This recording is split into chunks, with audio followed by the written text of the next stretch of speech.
Namaste everyone. Welcome to Vinyasa Yogashala family.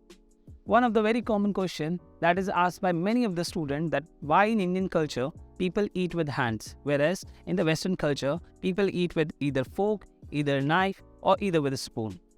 Well, you see, according to the Vedic science, when you eat the food with the hand, food is going to nourish you with all the 5 elements that is called 𝗵 Mahabhuta: air, water, earth, ether and fire.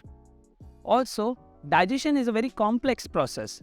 So, what anatomical change it brings when you eat the food with the hands or eat the food with a spoon. You see, your whole body acts like a receiver of information. So, the moment you grab the food with your hands, your finger understands the texture of the food. Your finger understands the hardness and the quality of the food. So, one more information is added towards your brain, and thus your digestion system can be improved.